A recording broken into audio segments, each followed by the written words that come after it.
Halo semuanya, saya Hendri Wijaya, mahasiswa dari Universitas Wijaya Dharma dari kelas M1 dengan nomor NPM 245010633. Pada hari ini, saya akan mempresentasikan materi akuntansi yang berjudul metode penyusutan garis lurus dan juga saldo menurun. Pada slide pertama, kita akan membahas tentang garis lurus. Metode penyusutan garis lurus adalah cara menghitung penyusutan aset tetap di mana beban penyusutan dialokasikan secara merata selama masa manfaat aset tersebut.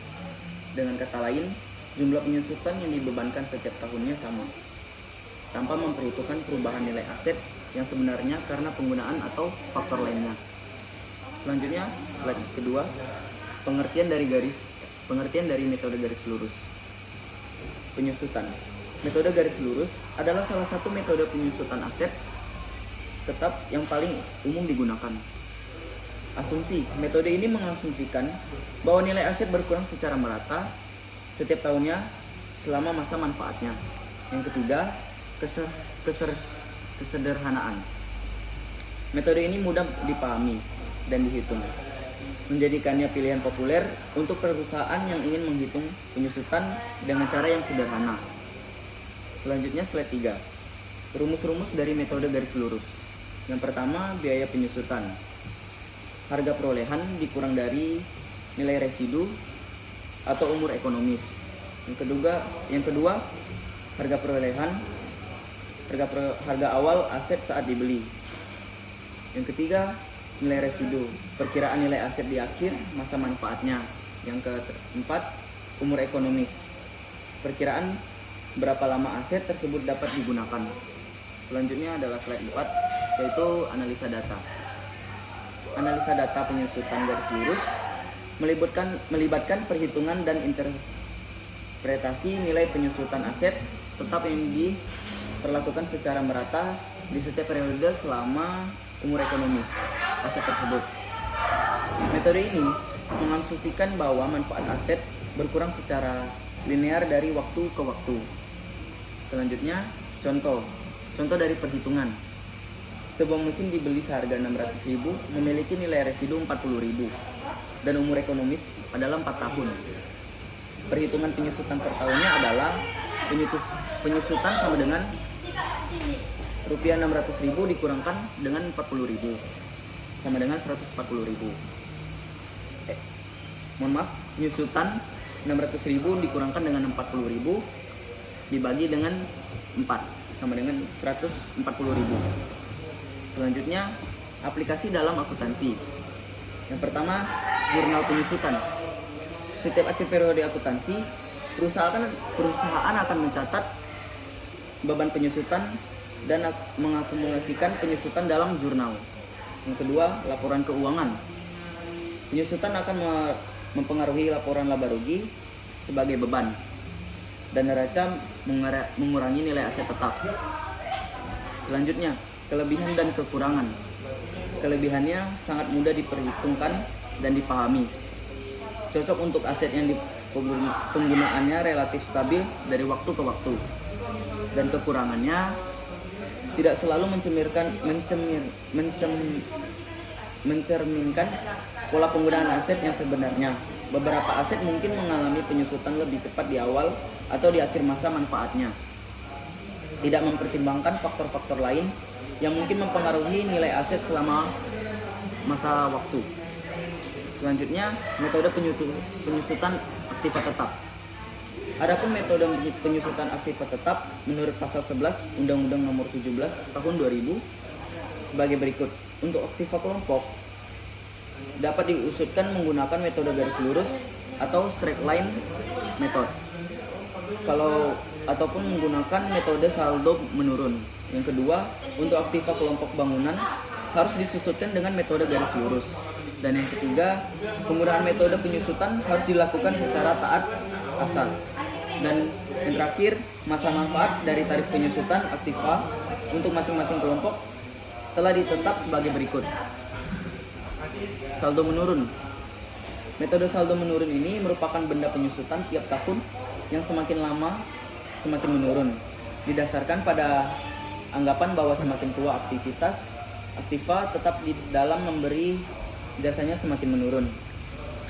Metode ini digunakan berdasarkan pada anggapan bahwa semakin tua kapasitas aktiva tetap dalam memberikan jasanya semakin menurun. Metode digunakan berdasarkan asumsi sebagai berikut.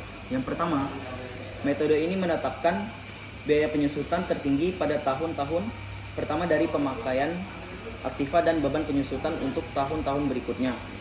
Dan yang kedua, pengaruh keusahaan relatif cepat. Dan ketiga, efisiensi operasi semakin menurun yang menyebabkan naiknya biaya operasi lainnya. Sedangkan turunnya efisiensi berakibat pada pemakaian bahan bakar, bahan baku, dan tenaga kerja yang lebih banyak. Dan yang keempat, beban reparasi dan pemeliharaan meningkat.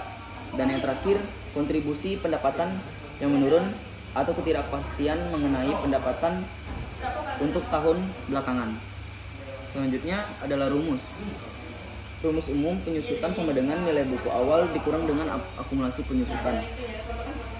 Presentasi penyusutan. Presentasi penyusutan biasanya 2 kali lipat dari metode garis lurus. Dan yang ketiga, contoh jika metode garis lurus 10%, maka metode saldo menurun bisa 20% ataupun lebih. Contoh soal. Sebuah mesin dioperasikan tanggal 1 Oktober 2010. Mesin tersebut dengan harga perolehan dengan rupiah 100 juta. Ditaksir dapat dioperasikan dengan waktu 10 tahun.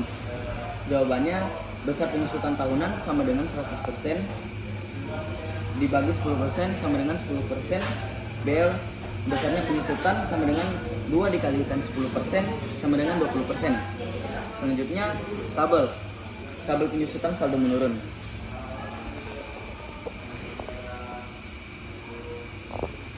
Oke, selanjutnya contoh perhitungan saldo menurun. Data, harga perolehan sama dengan 100 juta, nilai residu sama dengan 10 juta, masa manfaat 5 tahun, metode saldo menurun, 2 kali garis lurus perhitungannya. Tarif garis lurus 1:5 sama dengan 20%. Tarif saldo menurun 20% dikalikan 2% sama dengan 40%. Penyusutan tahun pertama sama dengan 100 juta dikalikan dengan 40% sama dengan 40 juta. Nilai buku akhir tahun pertama 100 juta dikurangkan dengan 40 juta sama dengan 60 juta. Penyusutan tahun kedua 60 juta dikalikan 40% sama dengan 24 juta. Dan yang terakhir seterusnya hingga nilai buku mendekati nilai residu. Perbandingan dengan metode garis lurus. Metode garis lurus beban penyusutannya sama setiap tahun. Sedangkan saldo menurun, beban penyusutan lebih besar di awal dan menurun. Perbandingannya metode garis lurus lebih sederhana perhitungannya.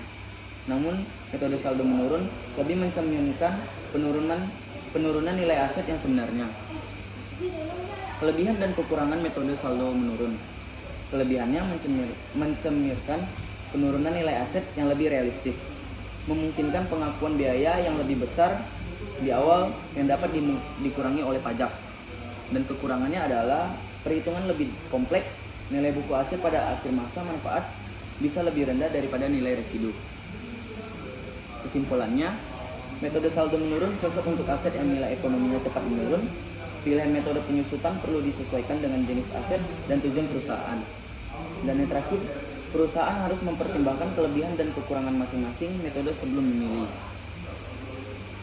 Sekian presentasi dari saya. Terima kasih.